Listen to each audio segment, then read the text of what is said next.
मेरे भाई की 4 शादियां हो गई थी, लेकिन अभी तक किसी के साथ सुहाग रात नहीं मना पाया। आखिर यह कैसा वाक्य है? जब भी भाई शादी करके अपने कमरे में जाता तो वैसे ही भाभी मेरे पास आती और मेरे बगल में सो जाती। जब सुबह आँख खुलती तो मैं भाभी को देखकर चौंक सी जाती।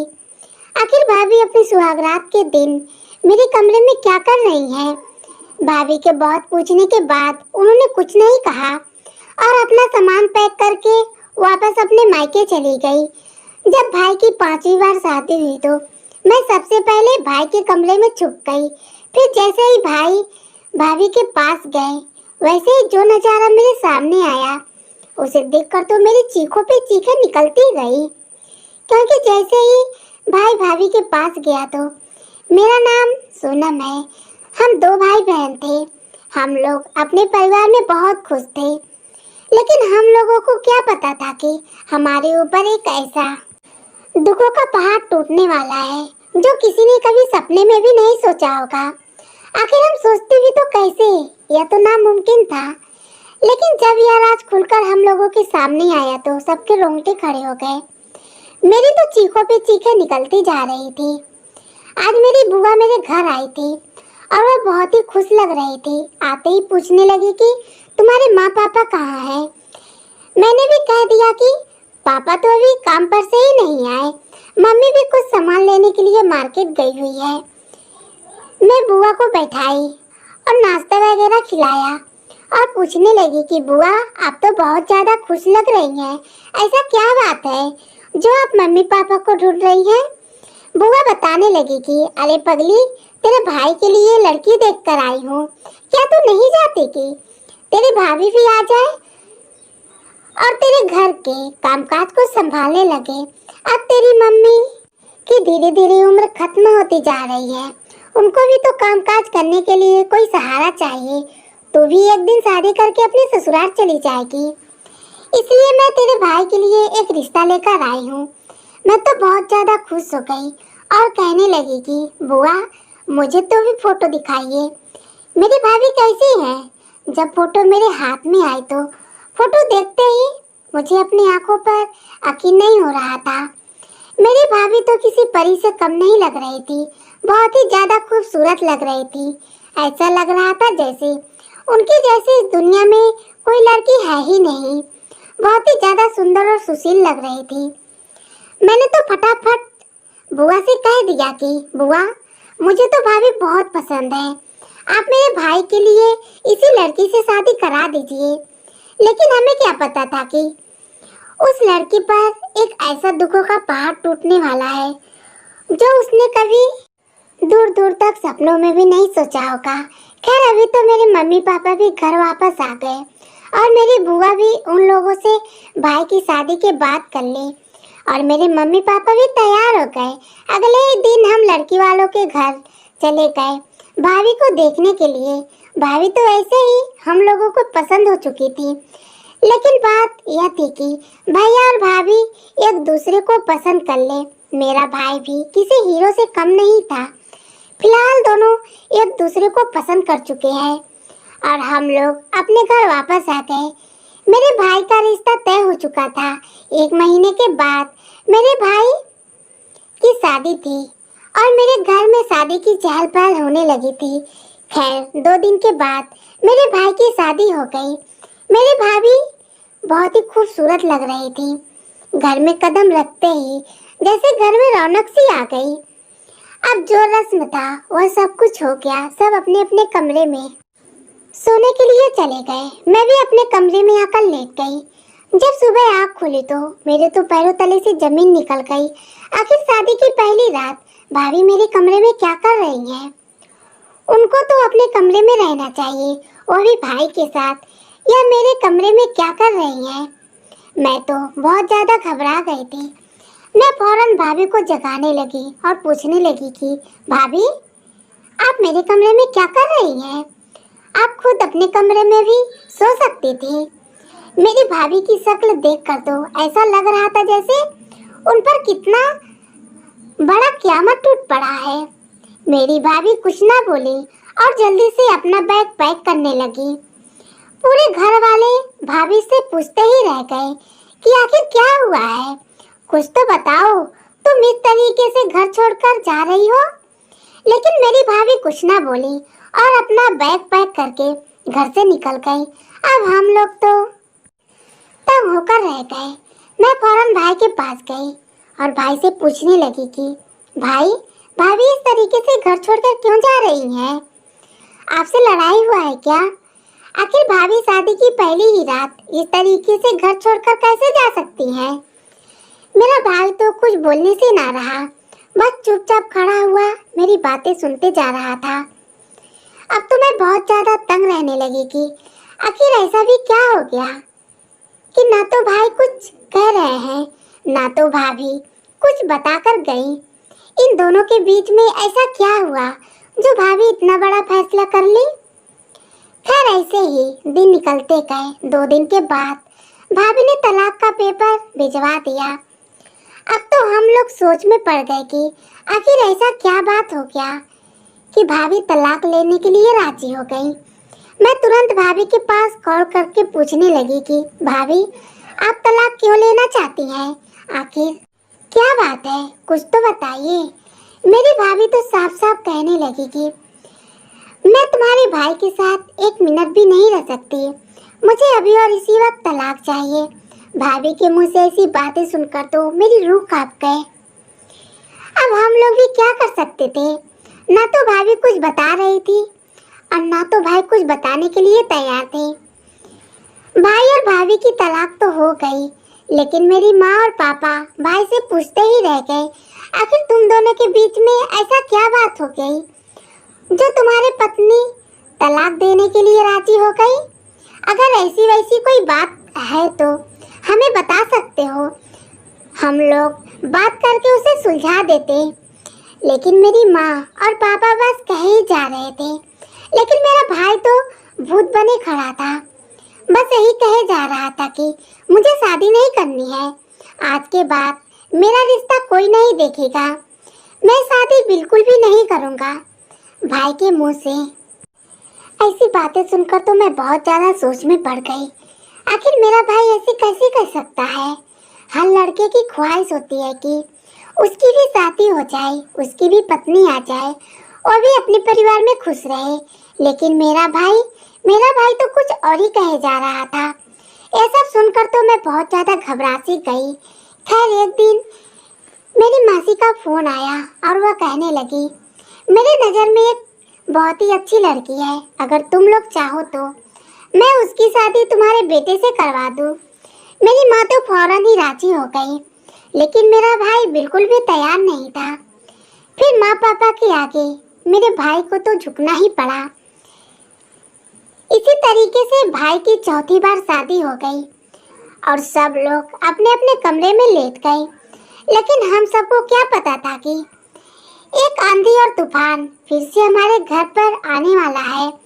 जैसे ही मैं सुबह आँख खोली तो मेरे बगल में भाभी लेटी हुई थी। अब तो मैं और भी ज्यादा घबरा गई। आखिर ये कैसे हो सकता है? भाभी फिर से मेरे बगल में क्यों लेटी हैं? भाभी को तो अपने कमरे में रहना चाहिए। आखिर ऐसा क्या हो रहा है जो भाभी अपने कमरे में सोने के बजाय मेरे कमरे में आकर सो जाती है? अब तो मैं बहुत ज्यादा सोचने लगी थी। मेरे मन में एक ही डर सता रहा था कि कहीं भाभी भी घर छोड़कर चली न जाए। मैं दबे पांव कमरे से बाहर निकली और भाई के कमरे में चली गई। और जब भाई के कमरे में जाकर देखी तो वहाँ तो भाई बहुत ही आराम से अपने बिस्तर पर लेटा हुआ था। अभी यही सब देख रही थी कि अचानक से भाभी की चीखने की आवाज आई। जैसे ही मैं कमरे से बाहर निकली, जो नजारा मेरे सामने था उसे देखकर तो मेरी रूह कांप गई। इस बार भाभी मेरी माँ और पापा से उसी आवाज में बात कर रही थी और कह रही थी कि मैं आपके बेटे के साथ एक पल भी नहीं रह सकती, मैं अभी और इसी वक्त अपने पति से डिवोर्स लेती हूँ। भाभी के मुंह से ऐसी बातें सुनकर तो मेरा दिल ही टूट गया। मैं फौरन भाभी के पास भागी और भाभी से कहने लगी कि प्लीज भगवान के लिए बता दीजिए कि आखिर आप डिवोर्स क्यों लेना चाहती हैं? आखिर क्या बात हो गई? भाई ने कुछ आपसे कह दिया है क्या? प्लीज भगवान के वास्ता आप मुझे सब कुछ सच सच बता दे।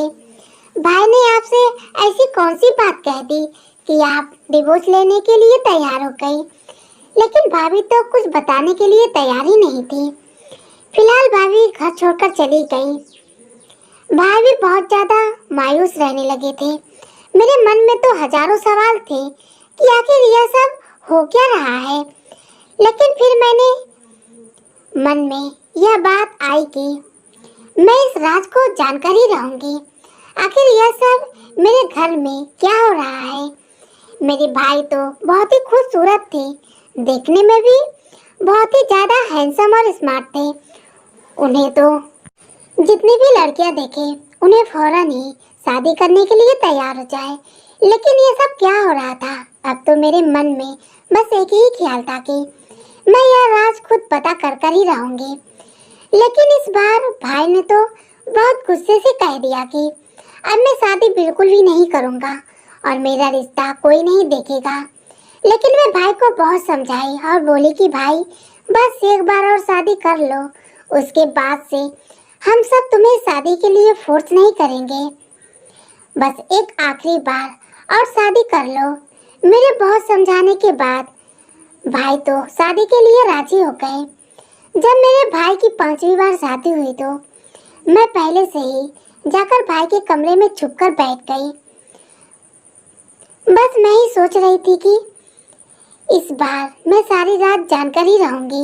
आखिर ऐसा क्या होता है जो शादी की पहली ही रात भाभी कमरे से बाहर भाग जाती और सुबह होते ही डिवोर्स देने की बातें करने लगती हैं। मेरे मन में तो बस एक ही बात थी कि मैं जैसे तैसे करके यह सारी रात जानकर ही रहूंगी। भाई और भाभी के कमरे में आने से पहले ही मैं उनके कमरे में जाकर छुप गई और जैसे ही भैया और भाभी कमरे में दाखिल हुए तो भाभी तो बहुत ही आराम से बेड पर बैठी हुई थी। भाई बहुत अच्छे खासे लग रहे थे। जैसे ही दरवाजा बंद करके भाई भाभी के पास गए, अब जो नजारा मेरे सामने आया उससे तो मेरी रूह कांप गई। मैं तो बेहोश होते होते बची, लेकिन मेरे तो चीखों पर चीखें निकलती चली गई। हे भगवान, ये कैसे हो सकता है? मेरा भाई इस रूप में? भाभी अचानक से खड़ी हुई और मेरे पास भागकर चली आई। मैं तो फौरन भाई के पास गई और भाई से पूछने लगी कि यह सब क्या हो गया, तुम इस रूप में कैसे हो गए? मेरे तो सब कुछ समझ से बाहर था। मेरा भाई बहुत ज्यादा घबराया हुआ था। मैं तो भाई से सवाल पर सवाल किए जा रही थी। थोड़ी देर के बाद मेरा भाई बताने लगा कि जब मैं घर से जॉब के लिए जाता था तो वहीं पर एक किन्नर थी जो काम किया करती थी। वह किन्नर बहुत ही खूबसूरत थी। उसे अगर कोई देख ले तो अपना दिल हार बैठे। मेरे केबिन में अक्सर वह पानी वगैरह जो भी काम हो वह किन्नर कर दिया करती थी। मैं भी उसे अपना दोस्त मानने लगा था। मुझे भी जो काम होता मैं उससे अपना काम करवा लेता था। लेकिन मुझे क्या पता था कि उसके मन में क्या कुछ चल रहा है। ऐसे ही करते करते वह किन्नर मेरे पास आए और कहने लगा कि मैं तुमसे प्यार करती हूँ, मैं तुमसे शादी करना चाहती हूँ। अब मैं उससे शादी कैसे कर सकता था? वह भला किन्नर था। मैं तो साफ साफ इनकार कर दिया कि मैं तुमसे शादी नहीं कर सकता। लेकिन वह तो मेरे प्यार में इस कदर पागल हो गई कि मेरे अलावा उसे कुछ दिखता ही नहीं था। मैं तो जॉब जाना भी छोड़ दिया था। फिर एक दिन अचानक से उसने मुझे रास्ते में देख लिया और मेरा हाथ पकड़कर एक सुनसान जगह पर लेकर गई और मुझसे मिन्नतें करने लगी कि मैं तुमसे बहुत प्यार करती हूँ, तुम मुझसे शादी कर लो, मैं तुम्हारे बिना एक पल भी नहीं रह सकती। उसके मुंह से ऐसी बातें सुनकर तो मैं बहुत ज्यादा घबरा गया था। आखिर वह किन्नर था, मैं उससे शादी कैसे कर सकता था? उसे मैं बहुत समझाने की कोशिश की, लेकिन उसने मेरा एक ना सुना। बस एक ही बात कहे जा रहा था, मैं तुम्हारे बिना जिंदा नहीं रह सकती, मैं मर जाऊंगी। और जैसे ही मैंने उससे कहा कि मैं तुमसे शादी नहीं कर सकता तुम मेरा पीछा छोड़ दो। जैसे ही मैं यह बात उससे कहा, अब मुझे क्या पता था कि मेरी ऐसी बातें सुनकर वो इतना बड़ा कदम उठा लेगी। मैं तो बहुत ज्यादा घबरा गया था। उसने फौरन ही अपने शरीर को आग लगाकर जला दिया और मुझे बद्दुआ देते हुए कहने लगी कि मैं तुम्हें शराब देती हूँ। जिस तरीके से तुमने मुझे मेरा प्यार ठुकराया है, उसी तरीके से जिंदगी भर तू पछताएगा। तू शादी तो करेगा, लेकिन अपनी शादी वाली रात किसी के साथ गुजार नहीं पाएगा। उसके मुंह से ऐसी बातें सुनकर तो मैं बहुत ज्यादा घबरा गया था। अब पता नहीं उसके दिल में मेरे लिए प्यार कहाँ से जाग गया। हाँ, मैं मानता हूँ उस किन्नर से थोड़ा बहुत मुझे लगा हो गई थी, लेकिन मैं तो सिर्फ उसे एक अच्छा दोस्त ही समझता था। लेकिन मुझे क्या पता था कि यह दोस्ती का रिश्ता मेरे आगे एक तूफान लाकर खड़ा कर देगा। मैं तो उसे कभी भी कुछ इस तरीके से बात भी नहीं किया था, लेकिन पता नहीं उस किन्नर को मुझसे कैसे मोहब्बत हो गया। हाँ, यह बात तो सही है, वह किन्नर देखने में बिल्कुल एक लड़की की तरह दिखती थी, बहुत ही सुंदर थी। लेकिन फिर भी मैं उसे कभी भी गलत निगाहों से नहीं देखा था, क्योंकि मैं जानता था कि वह लड़की नहीं बल्कि एक किन्नर है। और मुझे पता था कि किन्नर किसी भगवान से कम नहीं होते। उनके मुंह से हर एक कही बातें सच साबित हो जाता है। लेकिन मेरा इसमें क्या गलती था? मैं तो बिल्कुल भी उससे प्यार नहीं करता था, लेकिन उसने भी बदले की आग में जलते हुए मुझे एक ऐसा भयानक शराब दे दिया कि मैं तो जीते जी ही मर गया। जब मेरी पहली बार शादी हुई थी, तो इस शराब की वजह से मेरी यही हालत हो गई थी और मेरी पहली पत्नी मुझे तलाक देकर चली गई। ऐसे ही करते करते मेरी 2 से 3 बार शादी हो गई और जब 5वीं बार शादी हुई तो मेरी सच्चाई तुम्हारे सामने खुल गई। मैं तो बार बार कह रहा था कि मैं शादी बिल्कुल भी नहीं करूँगा। अब मैं तुम लोगों से कैसे बताता कि मेरे साथ सुहाग वाले रात क्या होता है। जब मैं अपनी पत्नी के करीब जाता तो मेरी यही हालत हो जाती। भाई के मुँह से ऐसी बातें सुनकर तो मुझे यकीन नहीं हो रहा था कि ऐसा भी होता है। आखिर मेरे भाई का इसमें क्या कसूर था? वह तो बिल्कुल ही नासमझ था। मैंने भाई को बेड पर बैठाया और उसे पानी पिलाते हुए कहने लगी कि भाई तुम फिक्र मत करो, मैं कुछ करती हूँ और मैं अपनी भाभी को भी समझा बुझा कर बस 2 से 3 दिन का मोहलत मांग ले। प्लीज तुम अभी इसी घर में रुक जाओ। तुम्हें तो सारी सच्चाई पता चल चुकी है, इसलिए तुम मेरे पूरे परिवार को कुछ मत बताना और घर से जाने के लिए तो बिल्कुल भी मत सोचना। मेरी भाभी भी बात सुनकर कहने लगी कि ठीक है, मैं कहीं नहीं जाऊंगी। उन दोनों को कमरे में अकेला छोड़कर मैं अपने कमरे में आकर लेट गई और मैं सोचने लगी कि ऐसा क्या करूं जो यह सब कुछ सही हो जाए और मेरा भाई पहले जैसा हो जाए। लेकिन मेरे दिमाग काम करना बंद कर दिया था। मुझे कुछ समझ में नहीं आ रहा था कि मैं करूं तो करूं क्या। मेरे समझ से सब कुछ बाहर था। अब यह बात मैं किसी से कह भी नहीं सकती थी, क्योंकि खामोखा मेरे भाई की ही बदनामी होगी।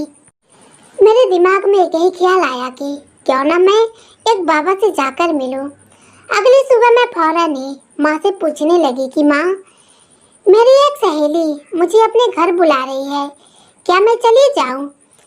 मेरी माँ भी मुझसे कहने लगी कि ठीक है चली जाओ, लेकिन हाँ अपना ध्यान रखना और शाम होने से पहले ही घर वापस चली आना। मैंने भी माँ से कह दिया कि ठीक है माँ, मैं शाम होने से पहले ही घर वापस चली आऊंगी। मैं घर से निकली और एक बाबा के पास चली गई। बाबा के पास जाकर मैंने सारी सच्चाई बता दी कि मेरे भाई के साथ क्या कुछ हो रहा है। आखिर यह सब कैसे ठीक होगा? मेरा भाई इन सब चीजों से कैसे मुक्त होगा? मेरा भाई तो एक भोला भाला लड़का है, उसकी जिंदगी तो बर्बाद हो चुकी है। अगले पल बाबा के मुंह से कही हुई बातें सुनकर मेरा दिल तो टूट गया। मैं रोने लगी और गिड़गिड़ाने लगी कि बाबा कुछ तो उपाय होगा। मैं बाबा से यही सब बातें कर रही थी कि अचानक से मेरे फोन पर कॉल आई कि फौरन घर वापस आओ। मैं पूछती रह गई आखिर क्या बात है, मैं थोड़ी देर बाद आती हूँ। लेकिन मुझे अचानक से घर वापस आना पड़ा और जैसे ही घर पहुंची देखा कि भाई की राज खुलकर सबके सामने आ गई है, क्योंकि जब तक उसकी बीवी घर पर रहती मेरा भाई उसे शराब से आजाद नहीं होता, और जैसे ही भाभी घर से बाहर जाती मेरा भाई बिल्कुल अच्छा खासा हो जाता। आज तो भाभी मेरे घर पर ही थी। मम्मी पापा अपने सर पर हाथ रखकर बैठे हुए थे। मैं बहुत समझाने लगी कि माँ आप फिक्र ना करें, भगवान हमारी मदद जरूर करेगा, हमारी गुहार जरूर सुनेंगे। अपनी माँ को समझाते हुए सारी सच्चाई बता दी। उसके बाद से मेरे मन में यही ख्याल आया कि मैं कल सुबह होते ही उस बाबा के पास चली जाऊंगी। जब सुबह हो गई तो मैं उस बाबा के पास दोबारा से चली गई और बाबा से कहने लगी कि बाबा कुछ तो उपाय होगा, इस शराब से मुक्ति मिल सके और मेरा भाई सुकून की जिंदगी गुजार सके। बाबा से बहुत मिन्नतें करने के बाद बाबा ने एक बात बताई जिससे मेरे दिल में एक उम्मीद की किरण जागी। मैं घर आ गई और अपने भाई से बाबा की कही हुई सारी बातें बता डाली। मेरे भाई के चेहरे पर एक छोटी सी मुस्कान आ गई। बस इंतजार था तो सिर्फ अगली सुबह की। अब हम लोग अपने अपने कमरे में लेट गए और जैसे ही सुबह हुई हम तीनों घर से निकल गए और बाबा की कुटिया में जा पहुंचे। और बाबा पूजा की सारी तैयारियां कर चुके थे, बस हम लोग का इंतजार कर रहे थे। अब भाई और बाबा पूजा करने के लिए बैठ गए और जैसे ही पूजा आरंभ हुआ वही किन्नर हंसता हुआ दिखाई देने लगा। उस किन्नर को देखकर तो मुझे तो विश्वास ही नहीं हो रहा था कि वह एक किन्नर है। अगर उसे 100 लड़कियों में खड़ा कर दिया जाए तो कोई समझ ही नहीं पाएगा कि वह एक किन्नर है। किन्नर को देखते ही मुझे अपनी आंखों पर विश्वास नहीं हो रहा था कि यह एक किन्नर है। किन्नर इतना भी खूबसूरत होती है। मैं तो पहली बार देख रही थी, लेकिन वह किन्नर गुस्से से मेरे भाई की तरफ देखे जा रही थी। ऐसे लग रहा था जैसे मेरे भाई को अभी खून कर देगी। उसकी आंखों में दर्द और तड़प अभी जाहिर हो रही थी। जो किन्नर ने मेरे भाई से सच्ची मोहब्बत की थी। किसी ने सच ही कहा है, अगर किसी से सच्ची मोहब्बत हो जाए तो वह कुछ नहीं देखता उसके अंदर क्या कमियां हैं। मेरे मन में तो यही ख्याल आ रही थी कि उस किन्नर की कोई गलती नहीं है। उसे भी प्यार हो गया तो उसमें उसकी क्या गलती है। लेकिन मेरे भाई की भी कोई गलती नहीं थी, वह तो सिर्फ दोस्ती मानता था। मेरे भाई की नीयत बिल्कुल साफ था, उसके मन में ऐसा वैसा कुछ भी नहीं था। अब किन्नर और बाबा में बहस होने लगी, लेकिन अगले ही पल बाबा उस किन्नर से मिन्नतें करने लगे कि तुम इसे माफ कर दो, अपना शराब वापस ले लो। यह तो नादान है, इसे क्या पता था कि तुम इससे प्यार करती हो। लेकिन उसे तो कोई फर्क ही नहीं पड़ने वाला था। वो तो सिर्फ कहे जा रही थी कि इसने मेरे प्यार को ठुकराया था, यह सारी जिंदगी ऐसे ही गुजारेगा जैसे इसने मेरे प्यार को ना समझ कर दिया। मैं तो इससे सच्चे दिल से मोहब्बत करती थी, इसलिए मैं इसके बिना जी ना सकती थी। मैंने तो उसी वक्त अपने ऊपर तेल छिड़क कर अपनी जान दे दी। जैसे मैं जलते हुए तड़प तड़प कर मरी हूँ, वैसे ही पूरी जिंदगी तड़प तड़प कर एक दिन मर जाएगा, लेकिन इसे प्यार का सुकून नहीं मिलेगा। मैं फौरन ही उस किन्नर के पैर पर गिर गई और मिन्नतें करने लगी कि मेरे भाई को माफ कर दो, मेरे भाई से बहुत बड़ी गलती हो गई, अपना शराब वापस ले लो। मेरे भाई की जिंदगी बर्बाद हो गई है। अब तक 4 शादियां कर चुका है, अब 5वीं बार शादी करके अपने पत्नी के साथ लेकर आया है। तुम चाहो तो वह शराब मुझे दे दो, लेकिन मेरे भाई की जिंदगी बख्श दो। मैं उस किन्नर से रो रो कर अपने भाई के लिए भीख मांग रही थी। वह किन्नर का दिल पिघल गया और कहने लगा कि ठीक है, मैं अपना शराब वापस ले लेता हूँ, लेकिन एक बात हमेशा याद रखना कि किन्नर का दिया हुआ शराब कभी खाली नहीं जाता। उसकी बददुआ किसी भी कीमत पर बेकार नहीं जाता है। किन्नर के मुंह से ऐसी बातें सुनकर मेरे दिल में तो जान आ गई कि अब मेरा भाई ठीक हो जाएगा। मेरे भाई का लगा हुआ शराब अगर वह किन्नर वापस नहीं लेता तो वह जिंदगी भर अपनी सुकून की जिंदगी नहीं गुजार पाता, क्योंकि जब भी शादी करके अपनी सुहागरात के सेज पर जाता वैसे ही मेरा भाई किन्नर बन जाता। और भाई का ऐसा रूप देखकर मेरी भाभी चीखती चिल्लाती हुई मेरे कमरे में आ जाती और मेरे बगल में ही सो जाती। जब सुबह मेरी आँख खुलती तो मेरी आंखें फटी की फटी रह जाती। ऐसे ही करते करते मेरे भाई की 4 शादियां हो गई थी। 5वीं बार में जाकर भाई का राज खुला और यह सब कुछ मेरे सामने आ गया। अगर भाई की शादी 5वीं बार ना होती तो शायद यह राज मैं कभी नहीं जान पाती और मेरा भाई भी जिंदगी भर कुंवारा ही रह जाता। फिलहाल मेरे भाई शराब से मुक्त पा लिया था। अब मेरा भाई बिल्कुल ठीक हो गया था और मेरी भाभी भी बहुत ही समझदार और संस्कारी थी। इतना सब कुछ जानकर भी एक आवाज तक नहीं उठाई थी। मेरे मम्मी पापा भी मेरे पास आए और कहने लगे कि आज जो तुमने कर दिखाया है वह तो शायद कोई कर ही नहीं सकता।